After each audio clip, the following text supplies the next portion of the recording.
എന്താണ് നിങ്ങളുടെ ലൈഫിന്റെ സീക്രട്ട്? ജീവിത വിജയത്തിന്റെ രഹസ്യം എന്താണ്?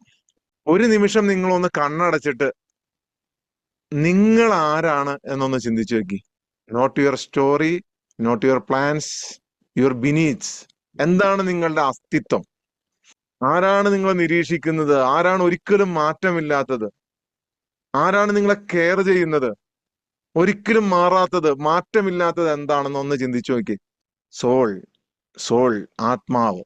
ഞാൻ അഭിസംബോധന ചെയ്യുന്നത് നിങ്ങളെയല്ല, നിങ്ങളുടെ നാമങ്ങളെയല്ല, നിങ്ങളുടെ പേരിനെയല്ല, നിങ്ങളുടെ സ്ഥാനങ്ങളെയല്ല, നിങ്ങളുടെ സോളിനെയാണ്, ആത്മാവിനെ. അല്ലാതെ ഞാനല്ല, ഞാൻ എന്ന ഭാവമല്ല. ഞാനെന്ന ഭാവം കൊണ്ട് ഒരു തരിയെങ്കിലും നിങ്ങളുടെ മനസ്സിൽ നിങ്ങൾ ഇവിടെ ഇരിക്കുന്നുണ്ടെങ്കിൽ ഇതിന്റെ പൂർണ്ണമായ മാധുര്യം നിങ്ങൾക്ക് അനുഭവിക്കാൻ പറ്റില്ല. നിങ്ങൾ പൂർണ്ണമായ മാധുര്യം അനുഭവിക്കണമെന്നുണ്ടെങ്കിൽ നിങ്ങൾ യഥാർത്ഥ ആത്മാവ്, നിങ്ങളെ കണ്ണടച്ചപ്പോൾ നിങ്ങൾക്ക് കിട്ടിയ ഒരു ആത്മാവുണ്ടല്ലോ, നിങ്ങൾ ആരാണ് എന്നുള്ള അസ്തിത്വം, അസ്തിത്വം. ബാക്കി എല്ലാത്തിനും ഇല്ലായ്മ ചെയ്യാം. അതല്ലാതെ ഒരാള് നിങ്ങളുടെ ഉള്ളിൽ എപ്പോ കയറിക്കൂടി? 2 വയസ്സ് 3 വയസ്സിൽ നിങ്ങൾക്ക് ഉണ്ടായിരുന്നില്ല, നിങ്ങളുടെ കൂടെ ആ പുള്ളി ഉണ്ടായിരുന്നില്ല.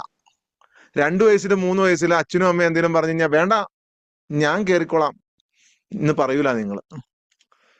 നിങ്ങൾ അന്നേരം പറഞ്ഞിരുന്ന വേറെ വാക്കാ. എന്താന്ന് ആർക്കെങ്കിലും അറിയാവോ? നിങ്ങളോട് മോളെ അവിടെ കയറല്ലേ, അങ്ങനെ ചെയ്യല്ലേ എന്ന് പറയുമ്പോ ഇല്ല, ഞാൻ ചെയ്യും എന്നല്ല നിങ്ങൾ പറഞ്ഞുകൊണ്ടിരുന്നത്. സ്വന്തം പേര് പറയും, അവരെയാണ് ഞാൻ അഭിസംബോധന ചെയ്യണത്. ആ അപ്പു തന്നെ ചെയ്യും, അക്കു തന്നെ ചെയ്യും, അമ്മു തന്നെ ചെയ്യും. അമ്മ ചെയ്യണ്ട, അമ്മു തന്നെ ചെയ്യും. അന്ന് നിങ്ങളുടെ ആത്മാവായിരുന്നു ചെയ്തുകൊണ്ടിരുന്നത്, സോൾ, ദ പവർഫുൾ സോൾ.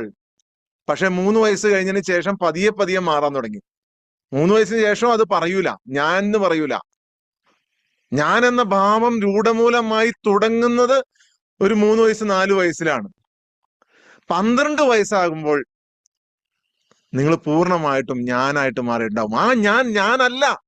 യഥാർത്ഥ നിങ്ങൾ ആ 3 വയസ്സിൽ മുതൽ ആ പ്രായത്തിൽ 12 വയസ്സ് വരെയുള്ള പ്രായത്തിൽ നിങ്ങളെ കൊന്നുകളഞ്ഞു.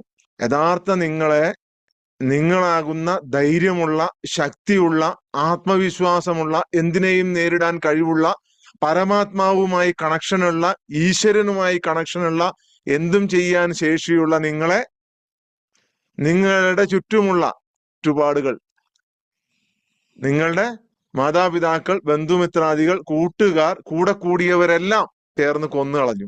എന്നിട്ട് അവിടെ വേറൊരാൾ രൂപം കൊണ്ടു. ആ ആളാണ് ഞാൻ. ഈ ഞാൻ എന്ന ഭാവം നിങ്ങൾ എവിടെ ഉപേക്ഷിക്കുന്നുവോ അവിടെ നിങ്ങൾക്ക് ഇതിന്റെ മാധുര്യം കിട്ടും.